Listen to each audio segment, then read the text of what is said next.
Croeso Channel Blaid Llwyd.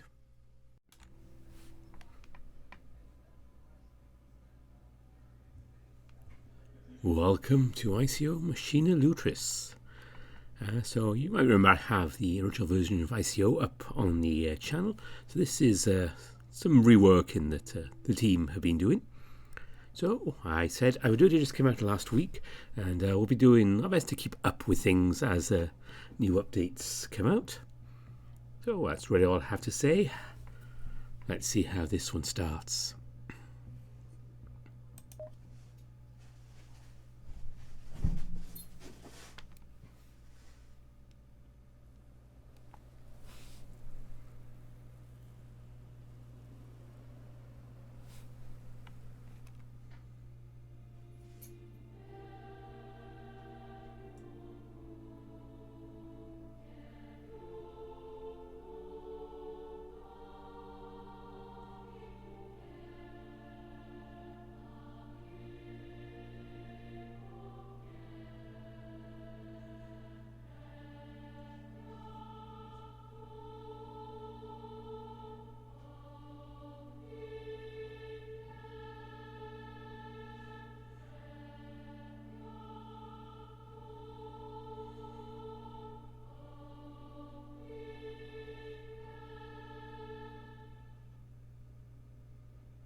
Everyone's dead. The world was silent, with nothing but dusty winds billowing faintly. We barely had time to react. It picked us up one by one until only I remained. My muscle was broken. My spine had twisted unnaturally, and droplets of blood dribbled from a splitting wound carved into the back of my head. I fought by the captain's side. She had decades of experience on me, seen more combat than any of us rookies combined. Now a feral's carcass lay several dozen meters to my right, shredded, with ribbons of red festooning from the cockpit. How was I still alive, mangled though I am? Was there any way out? Any way for me to live another day? There has to be a way to survive. There just has to be. Or was it just toying with me, letting me languish in the aftermath of the slaughter, drawing out the suffering till the bleeding takes me? As if they could comprehend the idea of such cruelty. No, I probably just assumed I'm dead and took off. Either way, did it really matter if the end result's the same? I stared at the headset that was lying on the floor. Miraculously, it remained completely intact. Should I even bother? Should I even get my hopes up? It hurt to even move. What chances were that I'd survive even if they rescued me? No. Just let it end. Give it up. And go peacefully.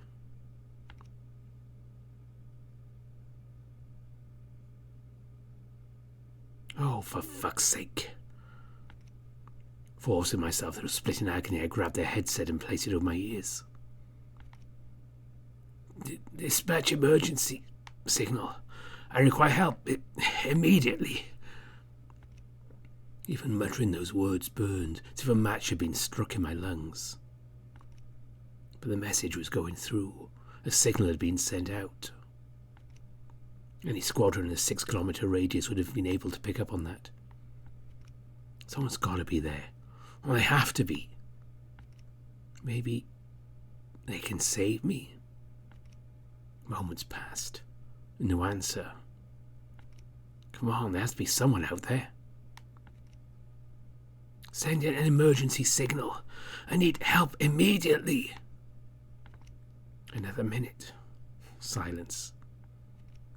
I repeat, this is an emergency call from Garland's squadron. No answer. I repeat, please. No answer. Anyone, please. No answer. I'm begging you.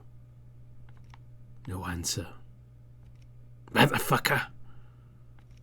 I hurled a piece of junk and it smashed into the wall. I screamed, louder than I ever thought was possible. Even when my voice gave out, I continued screaming and screaming until all that came out was sickly gasps. My throat was raw, my lungs hurt with every breath. Yet it all paled compared to the hopelessness that scraped away in my guts. It turned and twisted like a corkscrew, winding my intestines into a knot. There's nothing I could do. No matter how much I scream, no matter how much I pray, there's nothing I could do to avoid the inevitable. This would be where I die. I leaned back, wheezing with eyes burning from the sting of tears. How did it come to this? How? I began imagining the people I'd leave behind, the lives they'd lead without me. Memories of their voices, moments of intimacy, moments of conflict, the people I loved and the people I hated. Just this morning I was bantering with my comrades like normal. Just this morning I'd made plans to see my parents in a few weeks. And they'd all carry on without me.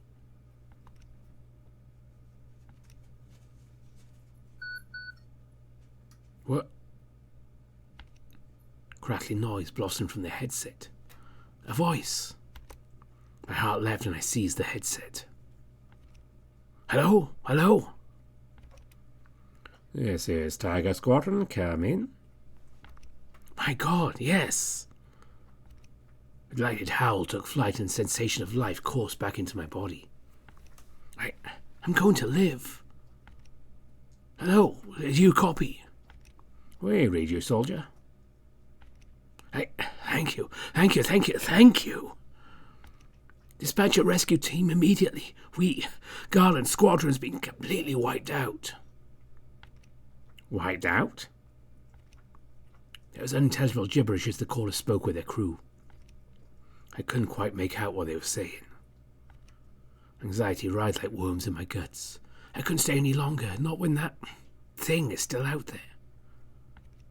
I'll send you your coordinates. Understood. And your name?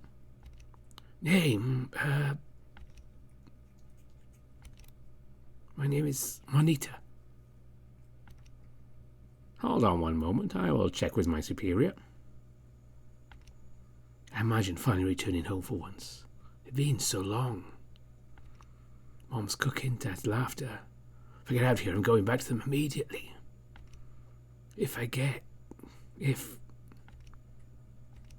What the fuck were they waiting for? Yes? What? He hesitated for a moment. Something was wrong. No, nothing's wrong. I'm sorry. You're sorry? We are unable to dispatch units in your direction. Don't fuck with me here. What are you talking about? Our orders are to prioritize the safety of our cargo. He swallowed. The order is absolute. I couldn't even muster the words. It's gone. Right through my pores. Just abandoning me like this. Be torn apart by that monster. You piece of shit. My stammers turned into screams. My screams turned into violent insults. My insults turned into pleas before the radio shut off.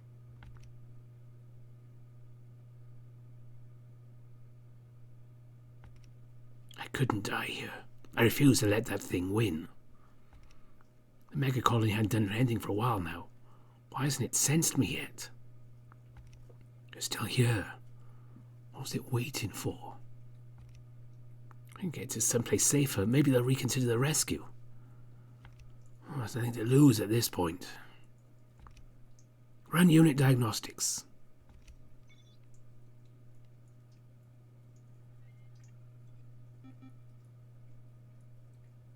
Oh, God.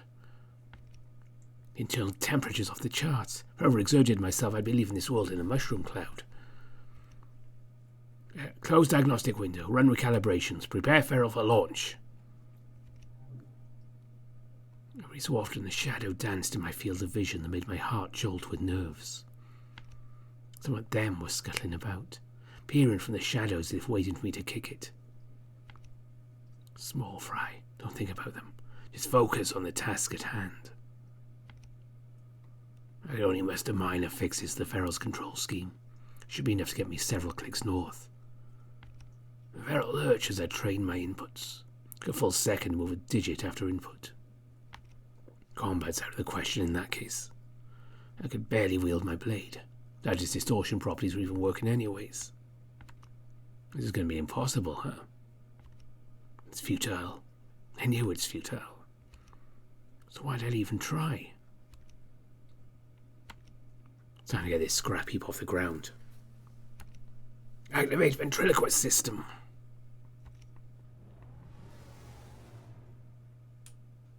Weight, texture, gravity, proprioception. It all came flooding in as the V-system laboured to read me. I was in control now. Haggard by battle, but still functional at least. I'm back. I'm ready. My vigour renewed amid the odds. I stepped forward and my spirit rekindled.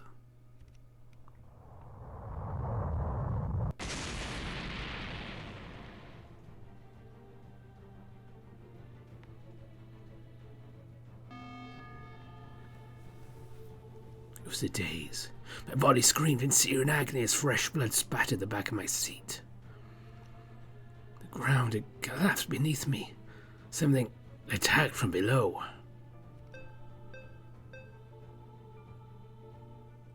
No. No, no, no, no, no! The delirium abated. In its place, a constricting terror took hold. My stomach was writhing with worms. My heart beat so fast I swore it might explode.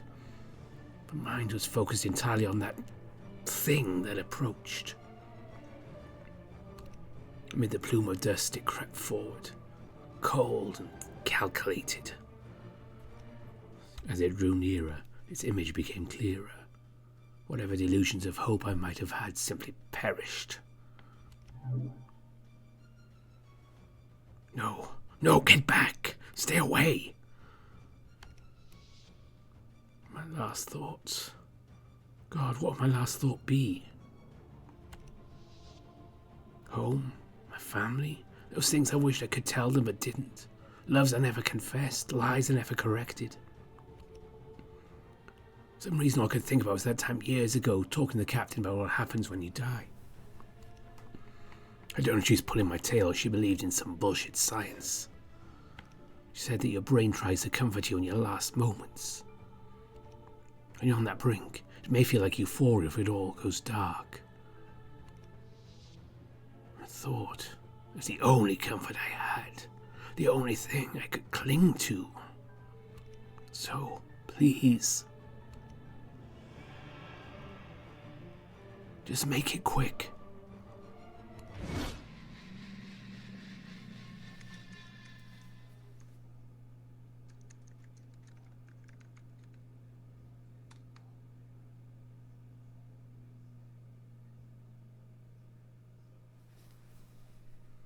Alright, I'll get you authenticated right away. First I'm here, Mr. Julia Bishop. Yes, can we hurry this up? Sorry to keep you waiting. The tram will be here in 15 minutes. Here's your car back, sir. Good luck out there today, soldier.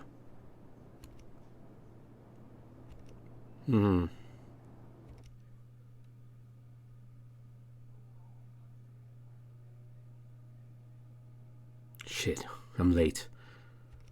She better still be on the fucking line. I shut the booth's door and the cacophony of the station lowered to a faint murmur. My nose crinkled to a foul odour permeating the enclosed space. A carpet of abandoned fur lay scattered across the cold iron floor. Eyes sore, mouth dry. It was no 300-hour wake-up call today, and the fatigue was murder. I turned to face the combox's main screen and tapped the surface of its smudged screen. Please input the recipient's information, it said in a robotic voice garbled by static. The display shifted to a collage of numbers and forms. I scrolled through each of them, punching in whatever information it asked of me. There is one user, Marley Bishop, currently in the requested room. Connect with this user. I accepted. A moment passed before the silence turned to faint static, and a warm voice emanated from beyond the wires. Judah! Hey, Mom. Can you hear me? Is the quality good? It works just fine. She sighed and rubbed her brow. It better be. I spent a whole month's pay on this personal calling station. Anyways, how are you? How are you holding up? Oh, how's work going for you? Oh, Jerry's been working my tail off. I had to deal with a busted generator the other day. 12 fucking hours dealing with that. Place still doesn't have running electricity, but hey, at least the fire's out. No kidding. Oh, and thought I should tell you that there was a tiny breach yesterday. I shot up, nearly pressing my face against the screen surface. The fuck? Are you okay? Fuck's sake, Judah, calm down. I wouldn't be talking to you if I wasn't. It was a small lockdown. Some of the water material got eaten, but they took care of it. She swallowed before speaking with a tremble in her voice. I'm fine. You can't just say that and not expect me to freak out. If we're being dealing with a breach, even a minor one, that... Judah, that's enough. No, the situation was dealt with. Drop it. Judah! I sat back down, with teeth clenched so tightly I swore they were cracking under the pressure. Sorry about that. I shouldn't have brought it up, she said with a look of deep shame. Are you certain you can do this, Judah? What do you mean? You're still acting like that. Mom, of course I can. If it was it'd be different. She sat silently for a moment, eyes averted. There's nothing I can do about it anyways. This is all I've got now. You know that. We sat in dead silence for another beat. All your paperwork sorted out? Yes, had my will submitted just last night. Know what you'll be doing? I turned away, a knot twisting itself around in my stomach. Do we need to talk about this right now? Judah, I only want to make sure you're in the right headspace. You do know what you'll be doing out there? It's just convoy work. 8 or 10 hours in the field. Well, as long as you're well defended, there shouldn't be too much to worry about. Have you met your squadron yet? Well, not yet. They're called Garland Squadron, I believe. Arda has something for flowers, apparently. Well, make sure you get to know them at least. I'll try. It doesn't come easy, all right? And I don't know, I've been fine anyways. Have you? Are you really fine, Judah? Yes. Are you sure? Yes, I'm fine. Before Mum could say another word, a voice echoed from outside. The tram to Hangar 03 has just arrived and will be leaving in 5 minutes. All military personnel are required to show their identifications at the front reception. Thank you. Shit. My time was up. Oh, well. Please be safe out there. And be sure to call me the moment you get back. Her voice cracked. You could hear the lump balled up in her throat. She gave me one last look.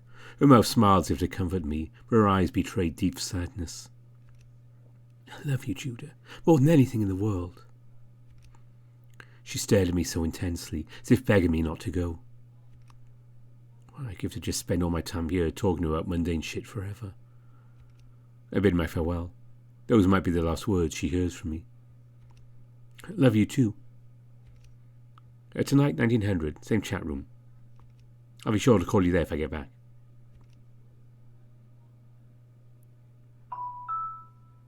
The monorail will depart momentarily. Current destination, Hangar 03. I wedged myself into the back of the car by the window. After a few more passengers boarded, the door shut. The monorail will now be departing. The tram lurched, wheels turned on the rail and the car began to accelerate. I rested my head on the frame of the window and stared at the tunnel walls. As the tram continued, the light from the far end of the tunnel grew in intensity. Ardo's air burned its way into my nostrils as the tram exited.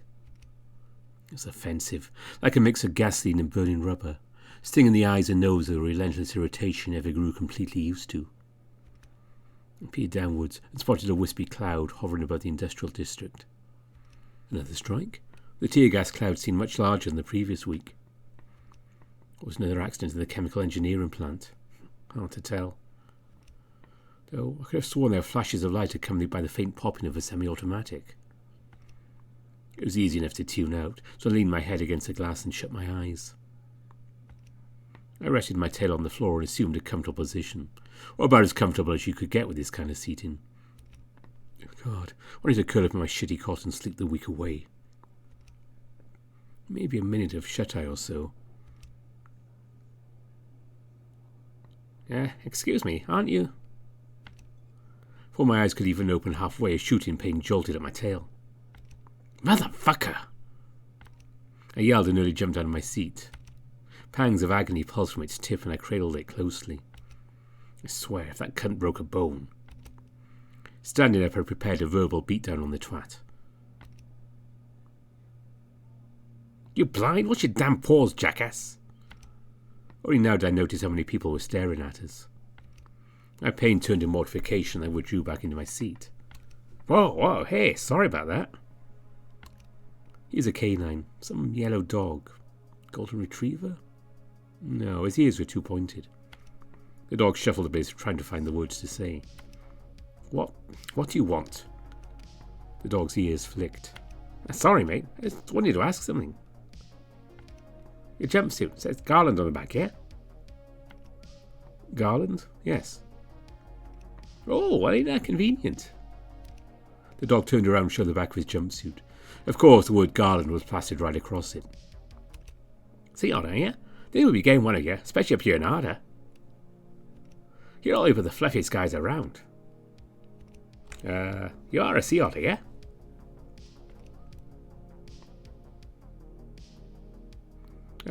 Well, I'll take that as a yes. I sat back down, clutching the throbbing pain at the end of my tail. My horror, the dog wedged himself beside me, tail haphazardly thrown onto my lap. Well, nice to meet you. Sorry about the whole thing before. My name's Gil, Gilligan Donato. I brushed his tail off to the side. All right. And? You are? He kept staring at me expectantly. The seconds flew before I finally conceded. Judah. Well, looks like you and me can be partners, Judah. Mine should be arriving soon, so maybe we could show you around. Meet the rest of the guys. This guy stepped on my tail now wants to serve as my tour guide. Listen, I'm not in the mood for something like this now, so just... I can find my own way around, alright? Gil let out a faint whimper. Yeah, are you sure? I mean, it's a pretty big complex. Yes, I'm certain. Leave me alone. Gil whimpered and shrunk back. Sorry. Well, I guess I'll see you there. He got up and shuffled away, looking quite upset. Well, it wasn't my problem. I got up way too early for this. I sighed and rested my head back against the glass. At least I'd get some rest before... The monorail will arrive momentarily. Please prepare to depart immediately. After getting off the tram, I hitched a ride on one of the hangar's transit cars. Miles upon miles racing to the hangar's long stretch of track built into the earth. We stopped at Quadrant 3 on the 15th docking bay. It took me a little more than 9 minutes to arrive. It was an open space etched into the side of the runway the ferals were docked. I wandered around a bit, unsure where to linger. Technicians were busy tending to the ferals held dormant in their shackles. In the centre of a quadrant stood an AT, an armoured transport. An ironclad hunk that looked more like a cube of steel than an actual vehicle. It looked like it weighed more than the ferals did. Its backside was wide open, being loaded with a mountain of supplies. Water, food, batteries, even clothing. It's enough to last me for a lifetime. Between the ferals, the AT, and all the scurrying personnel, it was hard to find a place to linger for more than a few moments. I turned to spot a small table resting in the far corner of the hangar. It appeared there 3 others were waiting. Another option, I guess. I made my way towards them.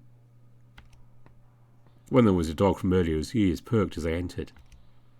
We exchanged an awkward glance before I turned to face the other 2.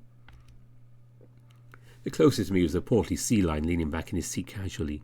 He cast a sideward glance at me and flashed a warm smile. And at the end, tucked in the back, was a slight rat donning a pair of thick lenses. He was too busy nibbling at his claws to even look up as I entered. 3 and I make 4. It seemed we were missing the captain. If I could take a few steps further, the sea lion stood from his seat and approached. Good morning. I take it you're our last member? He extended an arm forward. Hugo Wagner's the name. Pleasure to meet you. I simply stared at his outstretched flipper. Not to get on contact, eh? I can respect that. Can I get a name at least? Judah. Well, make yourself at home, Judah. You'll be the charming gentleman you always are. Introduce yourself. Won't be necessary. Just that we already got our introductions out of the way. Gil gave a sheepish grin and looked away while Hugo eyed him suspiciously. What on earth did you get into? Nothing serious, all right? Jeez. Oh, very well. Anyways, Judah. Hugo pushed a chair towards me and motioned me to sit. I'm good. He shrugged. Sit yourself, chum. The sea lion returned to his seat and lazily leaned back, casting a half glance in my direction. Sea otter, eh? Long way from the sea. Could say the same to you. Born and raised in ovation. Never once touched the ocean. Not much a sea lion now, am I? How about you? Crater Hope. Ah. Hugo fell silent at that. Where's the cap? We should be leaving bug country soon, yeah? Relax, a few minutes for our briefing scheduled. Punctuality and all. Not a moment before or after. God help you if you're late, though. I can't wait to get this over with. Are you scared? I'd be stupid not to, man. Need a drink to help with the nerves? Yeah, not sure any caffeine in me at this time. Hugo took a swig and coughed. Oh, I killed a bit of liquid courage right about now. You still drink? Not anymore, my friend. I would that I could. Oh, who knows? Maybe I could sneak a quick sip between deployment every now and then. You asking to get your ass booted? Oh, not at this point. Oh, I prefer to die with something numb in my system. I'll not be too sobered up in case something gets me. The sea lion smirked as he made a crunching noise. Well, if you're off your rocker, something's definitely going to kill you. Hey, at least it'd be relatively painless. Kind of drunken bastard? That's how you want to go? I mean, how does anyone want to go? Some flair, man. Make it a spectacle, at least. I need something instantaneous I can get it over with. How about you? I prefer it when I'm older. Much older. Who knows in the city residential units over innovation? You know, those damn fine luxury houses? Yes, there in my gold flake blanket on the bed the size of an AT, passing to the next left to one final sip of some premium top-shelf liquor. Some vodka, preferably. Gil scoffed. Now you put it down up there, smartass. Hey, you said how I'd prefer it. Suppose it's all just a fancy anyway. And you, Judah? How'd you prefer to shuffle off this mortal coil? What's the matter? I mean, what the hell kind of question is that? Yeah, just trying to make conversation. About how I'm going to kick the fucking bucket? How we're all going to kick the bucket? I'd rather not think about being torn apart when those fucking things right before being shipped out to their godforsaken wasteland, you twat. Yeah, down a little hissy fit, chum? Guys. Oh, for goodness sake, I'm just trying to break the ice. Hey, why don't we just... Listen to me, you mother... Stop.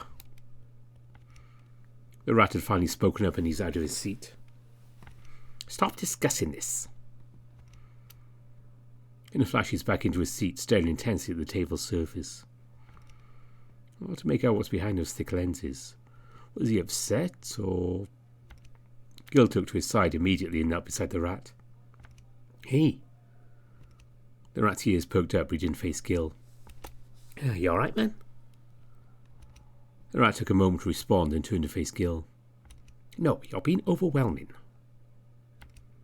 His voice came out flat and cold. Even the way he looked at the dingo seemed unnatural, like he was forcing himself to. What do you mean? The rat sighed in frustration and turned away. Paws reached towards his prominent incisors, which chipped away at his nails. Just forget about it. What the fuck's wrong with him? Gil lowered his voice to a soothing murmur. Yeah, so if this whole talk's making you upset, man. Need some water? I can get you a cup. The rat shook his head. You sure, man? It helps me when I get, antsy. Gil, I'm under a lot of pressure right now. Can you please respect this? He said in a surprisingly sharp manner. His voice lowered near the end there. The words were on his tongue, but he's too scared to let them free. I gotcha. Hey, I don't believe I caught your name, though. In fact, I don't think I've seen you around before. The rat was quiet for a moment before speaking up. My name is Felix. You wouldn't have seen me before. Well, it's nice to meet you, Felix. I need some time by myself, so can you please, All right then, just wanted to check in with you. Felix mumbled something to himself, which I suppose was some form of or uh-huh. Silence fell again. Hugo and Gil seemed to pick back up on the conversation while Felix and I simply dwelled on the sidelines. Honestly, just lingering around was making me feel awkward. A group of 4 strangers, nothing to talk about. Nothing to relate to. Just meaningless quips or introductions. Conversations go forgotten or cut short when the time comes. Nothing Gil or Hugo was saying interested me, so I turned to see what our squadron's ferals looked like. Never did get a great look at them, now I thought about it. 5 of them, each a separate colour. To start, the bulky armour-plated type seemed to be a pinniped and a big cat. Fucking behemoth war machines there were. 25? No, 30 metres I believe is the standard. Can't even remember the weight, but I heard these things flatten 80 units on accident all the time. Well, that and the unlucky bastard every now and then. Hell of a mess to clean up too. I shook away that macabre thought to investigate the tiny one off in the corner. Diminutive 50-metre tall blue rat, dexterous and nimble, with a sharp eyepiece connected to its eye socket. I'd love to pilot the sniper, furthest out from the rest of the carnage. Though, from what little I knew of Felix, that might suit 4 Eyes better. Finally arrived the myrmidons, a yellow canine and a red otter. Speed, strength and dexterity all packed into a titanic war machine. With teeth like that it could chew up raw steel and hock out a tank. Just in time, before staring got boring, there was a set of loud footsteps. Hugo and Gil hushed a little talk and turned to face the newcomer. A massive tiger marched in, barrels for arms that looked as though they could crush my skull to powder. He glanced sharply at the table where Hugo's thermos lay, and a grimace spread across his face.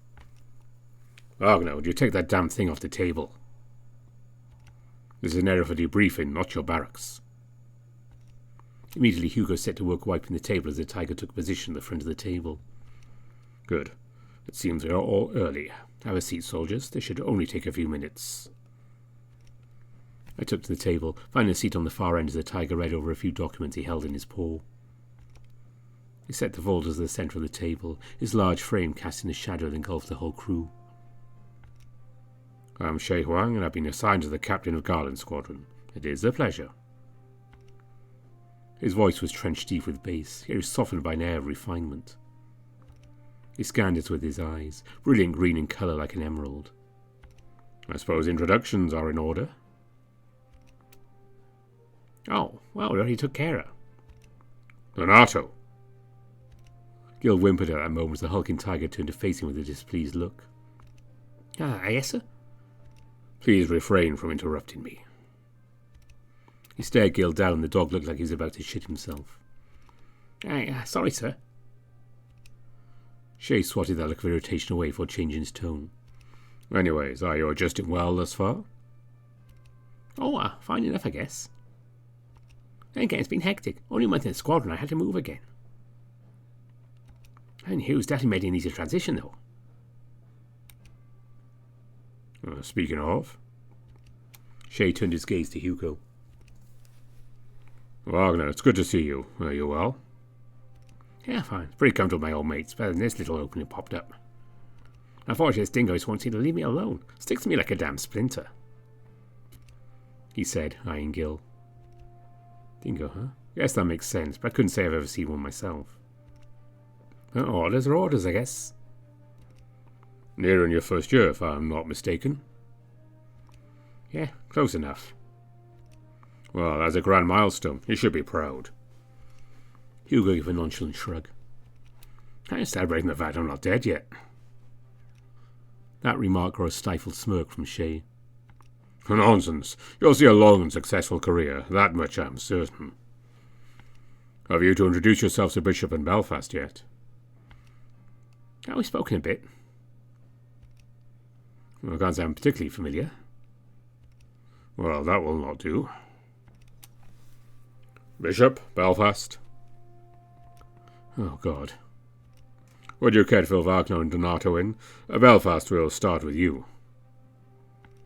The rat stared blankly for a moment before adjusting his glasses. As I said before, I am Felix Belfast. I arrived here a week ago from the Eastern Archer Division, where I was my squadron sniper. A fine marksman, from what I hear. Felix turned away sheepishly, his ears flicking.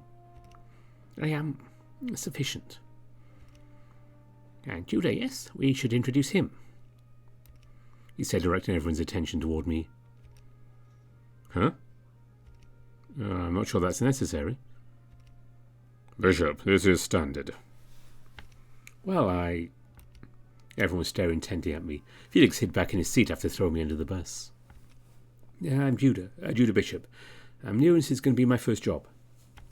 That's it, I said before receding. Shay sighed and groomed a tuft of fur on his cheek for continuing. Well, I suppose that will do for now. In any case, firstly I wish to extend a welcome to all of you into the Crater Arda Feral Force. I've led at least 3 squadrons before yours, and I've been a member of the force for over 2 decades now. I'll do my utmost to strive for success in the field and ensure your survival. Now, for your mission at hand. You'll be escorting a supply convoy to Outpost 16 over in the north. They've been in critical need for fuel and food for over a month at this point. The success of this mission is paramount to their survival. The outing will be around 8 to 10 hours, depending on if we encounter any trouble along the way. Hugo raised a hand. Wagner? Outpost 16's been run dry the past month. Why is that? Why haven't we resupplied sooner? Shay sighed and adjusted his jumpsuit before speaking. I suppose it's for the best that you're aware that this is not the first attempt to resupply Outpost 16. The previous scheduled mission to Outpost 16 was a total failure. The squadron was annihilated. Reports from Tiger's squadron indicated it was a mega-colony encounter. Do you have any idea what the colony looks like? No, we're not even certain if it still occupies the same area. No attempts have been made to investigate the site of the attack either. All we can be certain of is that it was large enough to destroy the squadron thoroughly. So, we're all replacements then? I beg your pardon, Bishop?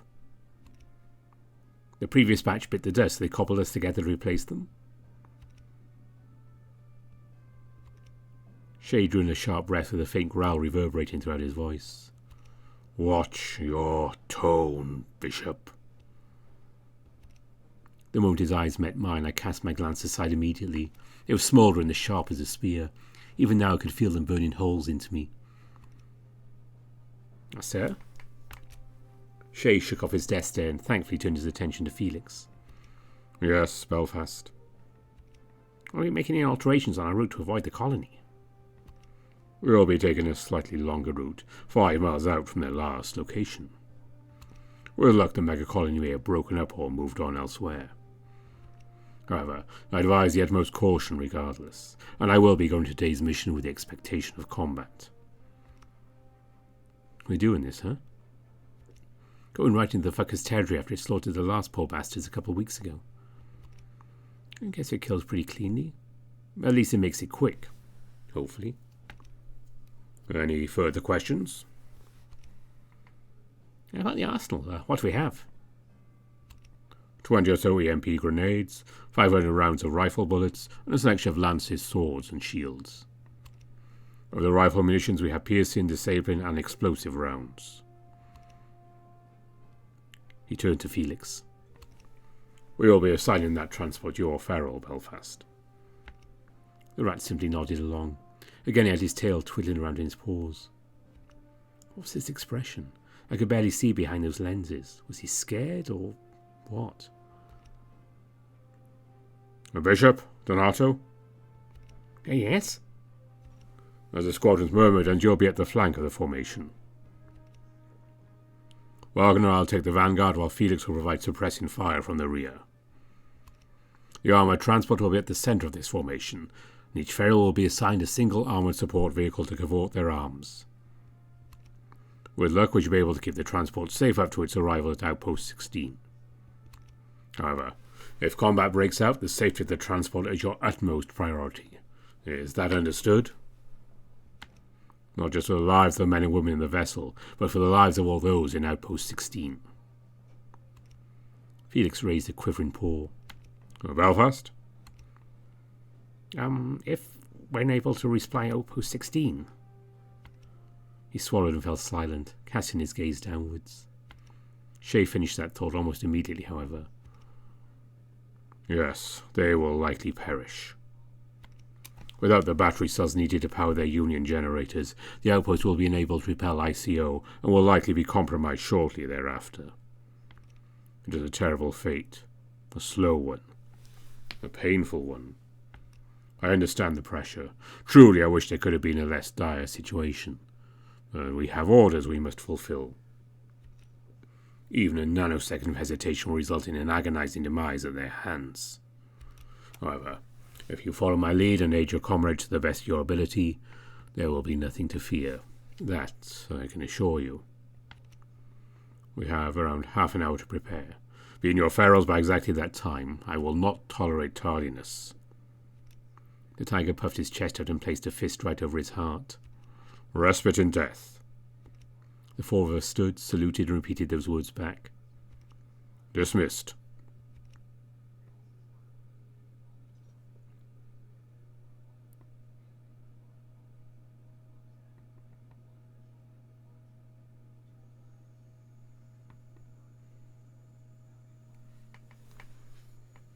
God, I hated looking at these things so close up. It stared down at me with those dead, empty eyes, its lower jaw hung loosely from its hinges like the carcass of some long-dead colossus. I knocked my knuckles on its side only to be greeted by a dead thudding noise. Be half a foot of armoured plating at the very least. The plating was as smooth as polished rock, the faintest bit of warmth could be felt on the tips of my fingers. It must have been fresh from the foundry. I don't think I've seen one in such good shape before. Lutris Incarnation is what it's called. Lovely name for a savage hunk of scrap. Half an hour, Shay said. I should be getting inside and preparing it for deployment. Rather than not get mauled to death by Captain Hardass. Still, I had some time to kill at least, so let the hangar's ambience sink in for a moment. Just stalling for a moment before entering. The sounds of clashing metal and vibrating machines echoed down miles of iron-plated tunnel. Like Ardor, I had that distinct scent of smog that made me feel like I was shaving minutes off my life with every inhale. Was I shaking? Were my legs shaking? A worm of uneasiness was slithering around my guts. It made me queasy. Was I going to vomit? God, fuck. No, don't think about it. It was getting difficult to even swallow. I can't do this. Oh, shit, this guy again? I turned the source of the voice that waltzed right up by me. Shouldn't you be getting ready? I'm just the next ferrule over. Well, I wish you good luck and all. Okay. You seem agitated. Wonder why. Come on. I'm sure we'll be okay. I have faith in the captain. Wagner's a damn reliable paladin, if I should say so myself. I saved my fur plenty of times before. Whatever you say. How to be so optimistic about this? It's either stupid or delusional, or probably both. Why are you still bothering me? Don't you have something better to do? Hey, don't be like that. I just want to apologise for what happened in the tram this morning. It's been a shitty first impression, yeah? Can't argue with that. Well, we're both Myrmidons, so... We're close quarters combat to our squadron. We expected to fight together. Can't exactly coordinate ourselves properly if we don't get along, yeah? So I just want to apologise for stepping on your tail. And good luck out there, man. I know we can do this. He flashed me a salute. Well, I got some shit to do with my feral, but don't hesitate if you need anything from me out there, alright? Sure. Awesome. See you out there. He bolted off, leaving me alone once again with the feral. I simply stared as the dingo ran to the distance, depressed at the thought that might be the last time I'd ever speak with someone face to face again. Fuck. Enough stalling. I turned the elevator pitch beside Lutrin Carnation and approached. The entrance shut and it all went dark. Claustrophobic little space, isn't it? At least it's easy to find my bearings. A bit too easy maybe as I hit my head on the ceiling. Yeah, stuck in the brave urbane street prostitute. Could ask for a more comfortable lying coffin myself. I squirmed into place, buckled up and prepared to bring this bastard to life. Activate screen display. Run boot up diagnostics. Alright. Everything appears to be in order. I grabbed the headset plugged into the wall and adjusted it to my skull. Got about comfortable these things get anyway. What 10-year-old designed these things? Get so many species to cater to, yet somehow you find the way that's uncomfortable for all of them. Great job. Quit your bitching, Judah. Just start the damn thing. Connect me to Garland Squadron. Bishop, is that you? Affirmative. Is everything up to code in there? No problems on my end, sir. Operator Royce to Captain Huang. Do you read? I read you, Operator. All pilots are accounted for. No problems detected. Status on the AT vessel? AT and subsidiary units 1 through 10 are all in position and accounted for. Understood. All ferals are now granted permission to activate. Well, here we go. I took a deep breath and readied myself.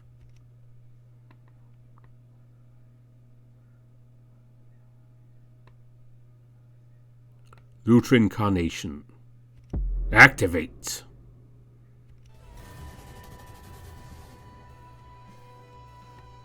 Sensations deluged over me in a torrent. Felt as though my mind were being separated from my own body. The weight of its beastly arms, the texture of the concrete beneath its paws, the surging power flowing in its wiry veins. This colossus of steel was mine to control. Fleet Edelweiss is active and ready to deploy. Status report. Canny Goldenrod standing by. Rotaria Snapdragon standing by. Lutrin Carnation standing by. Murray Hollyhock standing by. Captain to Operator, do you copy? Affirmative, Captain. I read you. Request and restraints be unlocked. Request granted. Station 15 restraints have now been unlocked. All restraints free. Ferals are now mobile. Understood. Retracting walkway. The grated walkway used to get to Lutrin Carnation's entrance swiped upwards, giving me a clear path into the centre of the feral bay. The walkway has been retracted. We are now able to exit the docking bay. Myrmidon units, assume position. The paladins took the front. I took the middle with the dingo. The rat came from behind. My feral took a step forward, showing up a cloud of dust as its paw clashed with the floor. Armored support vehicles 1 through 5 enter position behind your designated feral. The ASVs, which looked like miniature versions of the AT, raced into position on Pon Shay's instruction. Once all was settled, Shay took the lead and we followed right after. We plodded across what must have been half a mile of runway till we arrived at the monstrous gate that dwarfed even our ferals. This is Captain to Command. We have arrived at the main exit, requesting permission to enter. A few moments passed and the great rumble reverberated around us as that steel behemoth creaked open. It was so powerful I could feel my bones rattle even from within the feral. Once it was fully opened, the squadron entered. The new area was dark and around the sides of the squadron's bay. All units have entered the airlock.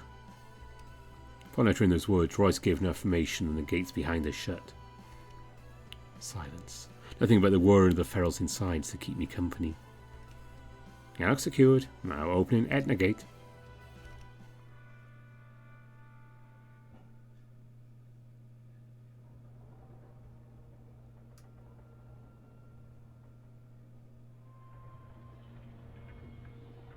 This was it.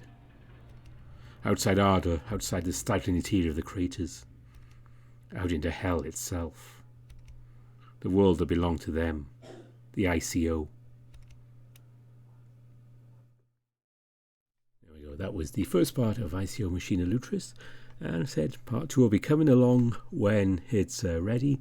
And there's a lot going on. And if you do want to see more of this, I do suggest checking out the link I'll put in the description for the Ko-fi for I.C.O. And there may be a Patreon coming along at some point. I will update descriptions when and if that happens. But yeah, if you really like this, you've got a few dollars spare, a few pounds, a few whatever your local currency is, but we're not going to figure all that out. Just maybe throw a few towards this team, and they will definitely put it to good use. That's it for now. Next Saturday, I'm back to the weekends after a very nice holiday. Should be Nevin, and then we're going from there. I'm still trying to figure out the schedule here. It's still a little up in the air. But as always, before I go, I want to say thank you to all my donors on Ko-fi and Patreon. You are very, very much appreciated. And my top patrons are Kartek, Gomez Visser, Lexi Bucciarati, Bastian, Brian Hall, Tiger Cub, Ida Corval, Anubis Silverwind, Dissonance, Grizz, Spiderling, Kopi, Sindri Dragowolf, Evan King, Exac, Aaron Fox, Mohammed Al-Zamel, Rafu, Bieka, Harvest Mouse Productions, Nova Starburn, Omar, Smutu, and Andy Payne. So special thanks to all of them, and thanks to you for watching. And don't forget you can support I.C.O. through donations on Ko-fi and hopefully soon on Patreon. But until this weekend, thanks for watching, and bye for now.